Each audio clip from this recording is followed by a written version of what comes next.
آتے ہیں, آدھا پروگرام ہوتا ہے تو پتہ لگتا ہے ہمارا اسلام آئے ہیں. یہ کہاں بیٹھ رہے تھے؟ اپنے خالہ خالو کے گھر بیٹھے. یقیناً میرے آقا صلی اللہ علیہ وسلم فرمائے ہیں, انہوں کا فرمان ہے کہ لوگوں اپنے ماں باپ سے اگر محبت ہے تو اپنے ماں باپ کے رشتے داروں سے محبت. سبحان اللہ, سبحان اللہ. اگر تمہارا باپ دنیا سے جا چکا ہے, باپ سے محبت ہے, اس کے دوستوں سے محبت کرو, اس کے بھائیوں سے محبت کرو, اس کے رشتے داروں سے محبت کرو. اگر ماں دنیا میں سلامت نہیں ہے تو اس کے بہنوں سے محبت کرو, اس کے سہیلیوں سے محبت کرو. پیغمبر اسلام صلی اللہ تعالی علیہ وسلم آج سے 15 سال پہلے اسلام آتے ہیں تو اپنے خالہ کے یہاں بہت دیر تک بیٹھتے ہیں, بہت دیر کے بعد پتہ لگتا ہے.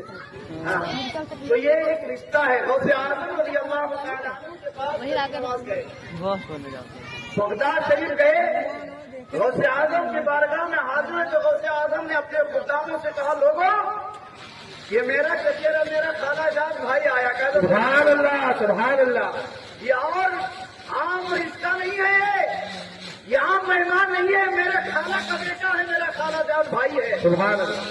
میرے اس بھائی کو میرے خاص ہو جائے میرا. سبحان اللہ, سبحان اللہ. یہ میرے مصطفیٰ کے فرمان پر غوث اعظم عمل کر رہے ہیں اور کہتے ہیں میرے خالہ کے بیٹے کو میرے خاص حجرے میں رکھا جائے. اب 3 دن تک غوث اعظم رضی اللہ تعالی عنہ نے غریب نواز کو اپنے حجرے میں رکھا, بڑی خدمت گزار کی, بڑی مہمان نوازی کیا. اور جب چلنے لگے تو غوث اعظم نے اپنے بھائی کو سینے سے لگا لیا, سینے سے لگایا, آنسو بہا کر ارشاد فرمایا, معین الدین آپ تم جا رہے ہو, میں تمہیں رخصت کرتا ہوں, پھر تم آؤ گے, لیکن افسوس ہے ہم سے ملاقات نہیں. سبحان اللہ. مجھے افسوس ہے کہ دوبارہ جب آؤ گے ملاقات نہیں ہوگا. غریب نواز جب دوبارہ حج کرنے کے لیے جاتے ہیں اور حج سے جب واپس آتے ہیں بغداد شریف, تو وہاں پتہ لگا تو غوث اعظم کا انتقال ہو گیا. عزیزان گرامی, یہ رشتہ ہے میرے مصطفیٰ صلی اللہ تعالی علیہ وسلم نے جوڑا ہے. اس انوکھے اور نرانے شہنشاہ ہندوستان کا اس سے بات ہے. غریب نواز رضی اللہ تعالی عنہ کی وہ ذاتی بابرکت ہے. لوگ آج دیکھو فرقوں میں بٹے ہیں, آج لوگ ذات پات کو لے کر بٹ رہے ہیں. پورے ہندوستان میں نہ جانے کتنے برادری الگ الگ ہٹتے ہوئے بٹتے ہوئے نظر آتے ہیں. لوگوں آج دھرم پر لڑائی ہوتی ہے, لیکن ہند ولی عطائے مصطفیٰ کا وہ ڈر ہے کہ اہل ہنود بھی ان کا کر جاتے ہیں, اور جب یہ عقیدہ لے کر جاتے ہیں کہ وہ بارگاہ ہے جہاں پر اپنے پرائے کا فرق نہیں ہوتا ہے, جہاں پر امیری غریبی نہیں دیکھی جاتی ہے, وہاں پر عقیدہ دیکھا جاتا ہے. تاریخ اٹھا کر دیکھو ہندوستان کی, غریب نواز کے در پر ایک کہتے ہیں ہندو جاتا ہے جس کے پورے جسم پر آبلے پڑے ہوئے تھے, دانے ہی دانے تھے, پھوڑے ہی پھوڑے تھے, جسم کا کوئی حصہ باقی نہ تھا. جہاں پر دانے نہیں تھے اس سے مواد بہ رہے تھے, پیپ بہ رہے تھے. لوگ اپنے پاس بیٹھانا پسند نہیں کرتے تھے, لیکن وہ جا کر کے غریب نواز کے در پر پہنچتا ہے. آج تو وہاں پر دیکھو مرمر کا پتھر لگا ہوا ہے, وہاں پر دیکھو ٹائلس لگے ہوئے ہیں, فرشیں لگی ہوئی ہے, طرح طرح کے انتظامات ہیں. لیکن اس دور کی بات میں بیان کر رہا ہوں تاریخ, جہاں پر مکھن نہیں بچھا تھا, وہاں پر مرمر نہیں لگے تھے, وہاں پر ریتیلی پتھری زمین تھی. وہ پہنچتا ہے اپنے جسم کو اس پتھر پر رگڑنے لگتا ہے, اس پتھریلی زمین پر نکلتے رگڑتا ہے, اس کے دانے پھوٹ جاتے ہیں, مواد نکلتے ہیں, آواز دیتا ہے, اے شہنشاہ ہندوستان, اے غریب نواز, میری حالت دیکھ کر آپ کو بھنا رہا ہوگا, آپ کو بھنا رہا ہوگا. اس طرح سے وہ 3 دن آتا رہا, اپنے جسم کو پتھریلی زمین پر رگڑتا رہا, خون اور مواد بہتے رہے.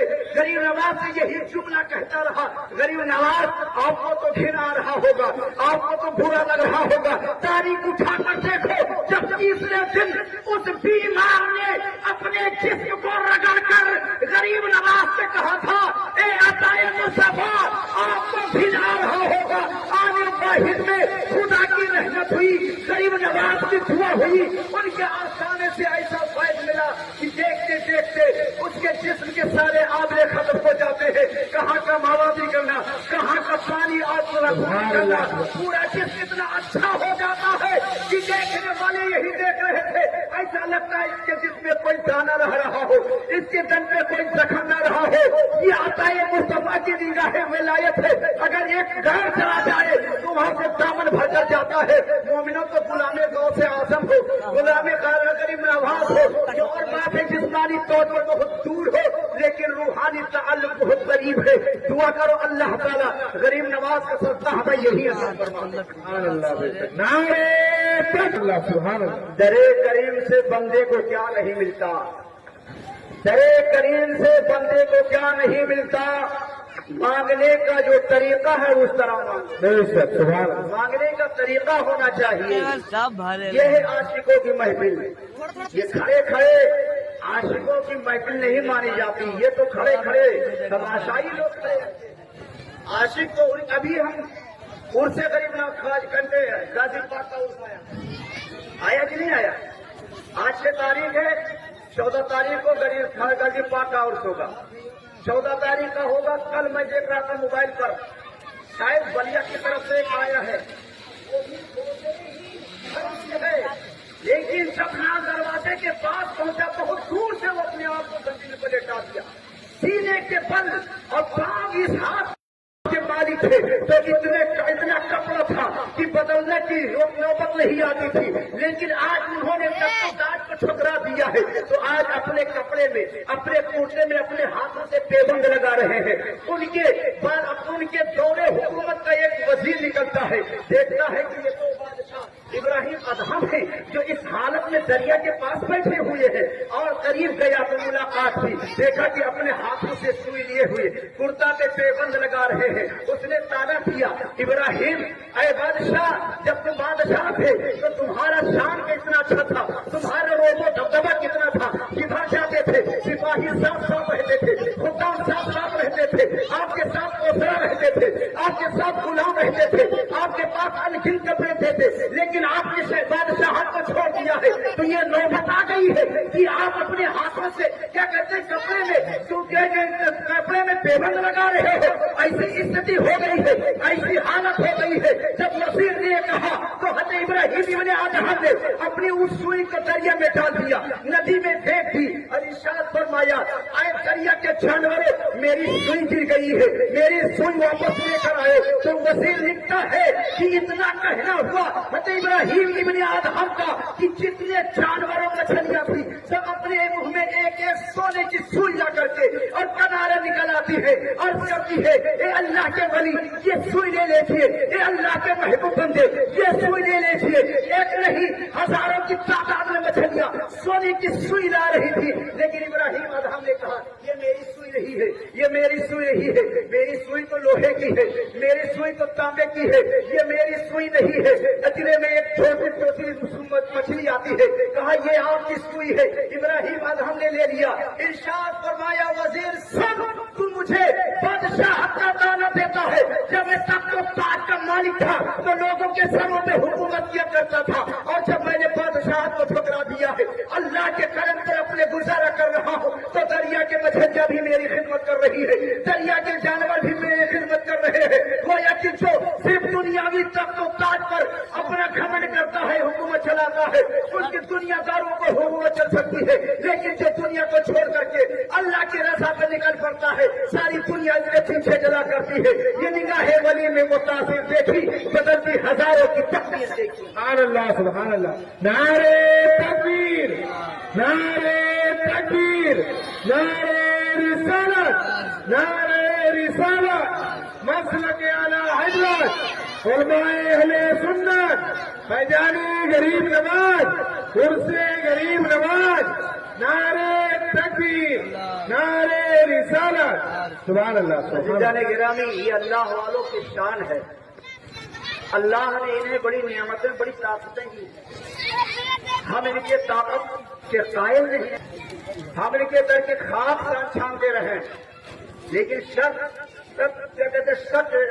سچ یہی ہے کہ ہم ان کو ان کی طاقت کی پوری طرح سے قائل نہیں ہو چکے ہیں، اور جس طرح سے ان کی عقیدت ہمارے دل میں ہو جائے تو یہ محفل خالی نہیں رہے گی، لوگوں سے کھچا کھچ یہ محفل بھری رہے گی، لیکن حقیقت تو یہی ہے دوستو کہ لوگوں کے دل میں ابھی اولیاء کرام کی پوری طرح سے محبت نہیں رکھی بنتی ہے، اللہ تعالیٰ سے دعا کرتا ہوں اللہ تعالیٰ ہر ایک دل میں اپنے ولی کی محبت بسا دے، اپنے محبوبوں کی محبت رچا بسا دے اور اپنے ولیوں کا دیوانہ بنا دے، اس لیے کہ جو ولیوں کے در سے لگتا ہے یقیناً اسے اللہ کی معرفت حاصل ہوتی ہے، اسے رسول کونین صلی اللہ علیہ وسلم کی محبت حاصل ہوتی ہے۔ غریب نواز رضی اللہ تعالیٰ عنہ جب علم ظاہری اور باطنی حاصل کرنے کے بعد پیر کامل کی تلاش میں نکلے تو تلاش کرتے کرتے ادھر سے آواز سے چلا جاتے ہیں۔ ہارون شریف پہنچے، جانتے ہو حضرت خواجہ اس میں ہارون کی خدمت میں حاضر ہوئے، اس سے پہلے غریب نواز نے انہیں دیکھا نہیں تھا، ان کے چہرے کو نہیں دیکھا تھا، ان کا نام نہیں سنا تھا، کبھی آمنا سامنا نہیں ہوا، لیکن جب غریب نواز پہنچے اپنے پیر و مرشد کی خدمت میں تو حضرت خواجہ عثمان ہارون نے ارشاد فرمایا، آؤ حسن سنجری آؤ تمہارا ہی انتظار ہو، آؤ حسن سنجری آؤ میں تو تمہارا ہی انتظار کر رہا تھا۔ غریب نواز ہکا بکا رہ گئے، کیسے ہم نے نہیں اس سے پہلے کبھی آیا ان کی خدمت میں، ان کو میرا کام کیسے معلوم، آخر کیسے ہوا؟ تو عرض کرتے ہیں حضور آپ میرا نام کیسے جان گئے؟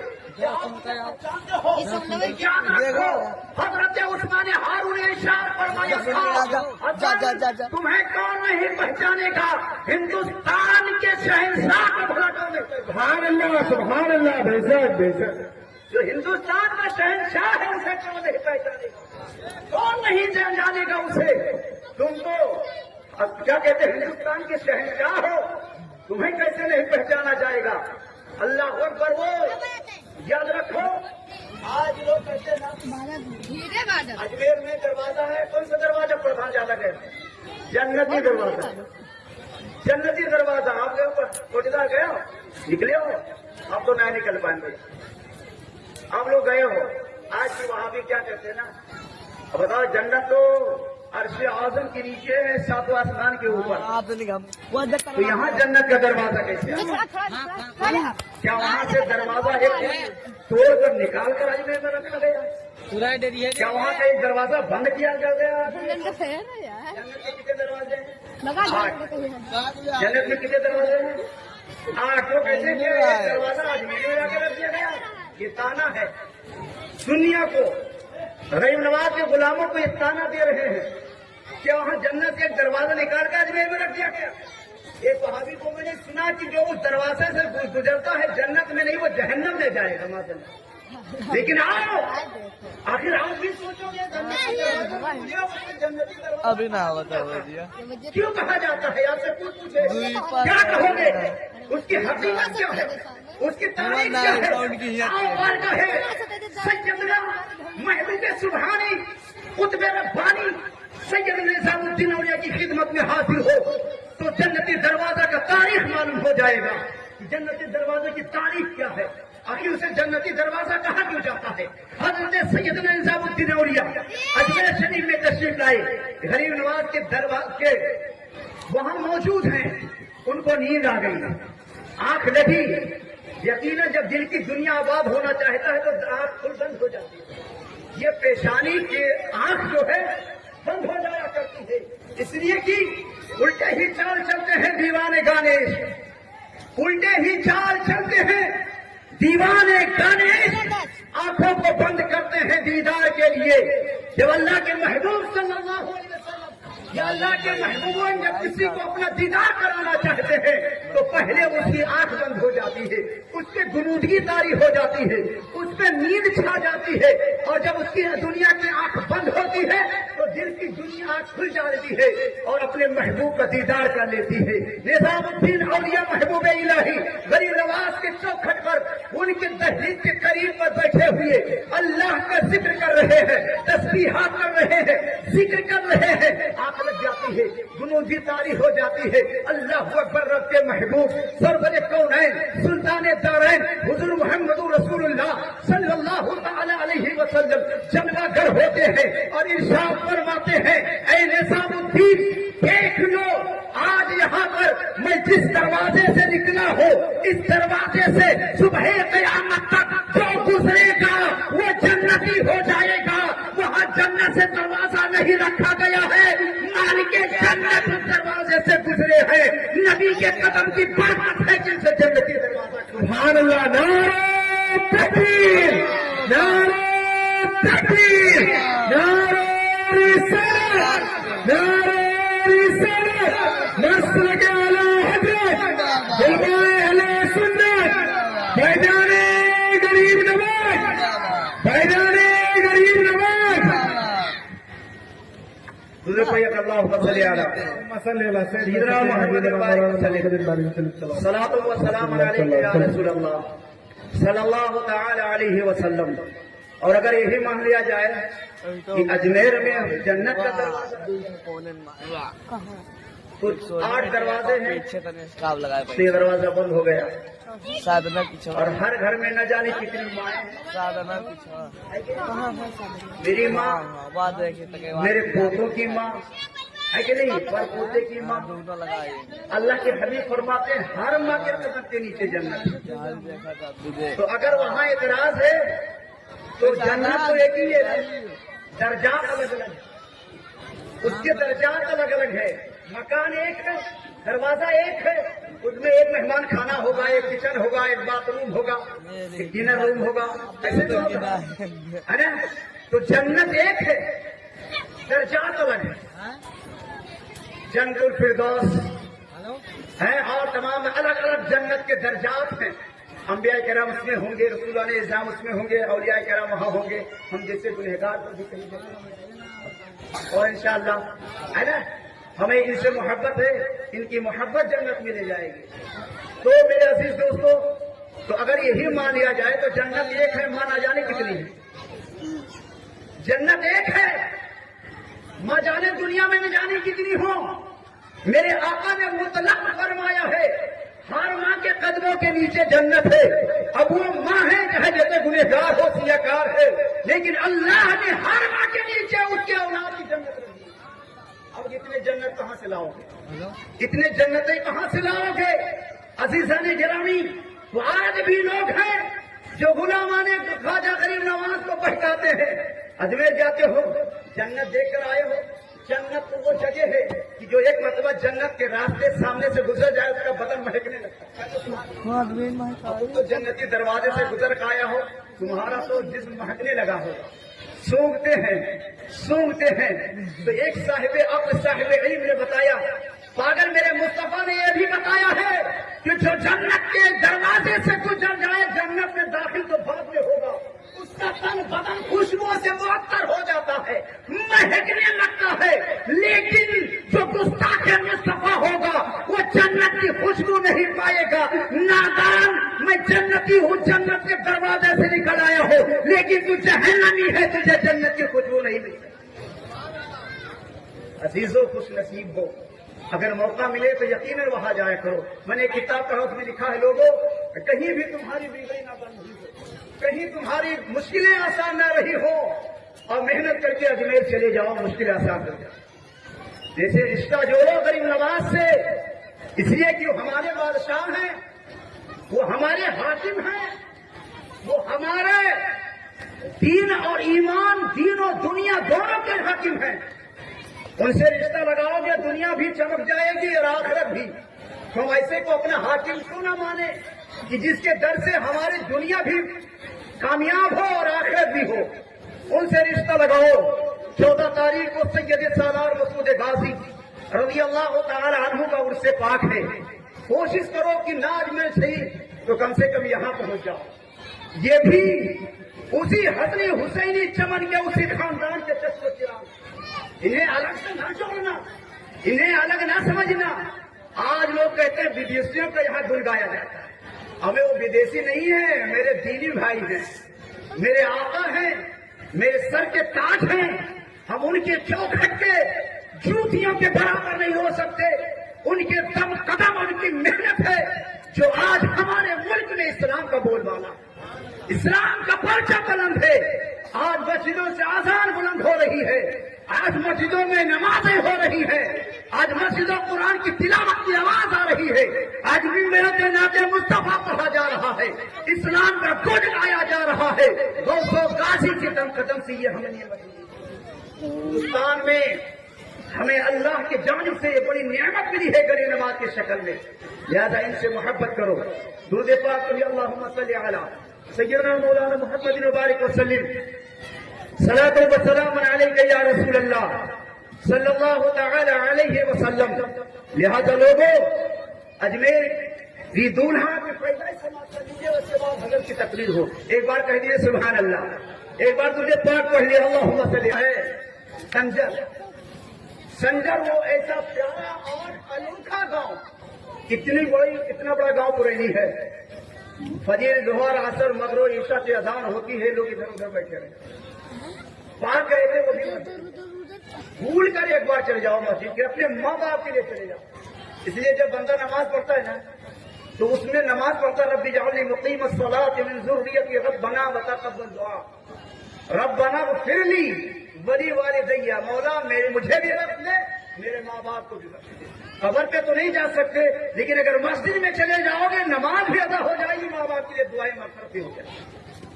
غریب نواز رضی اللہ تعالی عنہ کا پیدائش جس شہر میں گاؤں میں وہ سنجر ہے، سنجر چھوٹا سا گاؤں پہلے یا شہر رہا، پورے بستی کے لوگ مرد عورت بوڑھے جوان پنج وقت تو نماز پڑھتے، تہجد کے بھی عادی تھے، ہر بچہ وہاں تہجد پڑھتا تھا، اور عورت وہاں نماز تہجد پڑھتی تھی، تہجد کے عادی تھے، سبحان اللہ۔ اور یہاں دیکھ لو، یہ چٹائی جب بچھائی نے پلی تو اس میں سب بہترین دیکھو لڑکیاں سب چر رہی ہیں، دیکھ لو ادھر ہر بچہ اسی کو چرنے میں لگا ہے، سفید کر دیا۔ عزیزان گرامی، سارا بچہ تہجد گزار تھا، ایک دن ایک رات میں پڑ گئے، سوچنے لگے ایک دوسرے سے، کہنے لگا یار آج ہم تہجد نہ پڑھ سکے نہیں ہو سکے، تو دوسرا کہا یہ حال میرا۔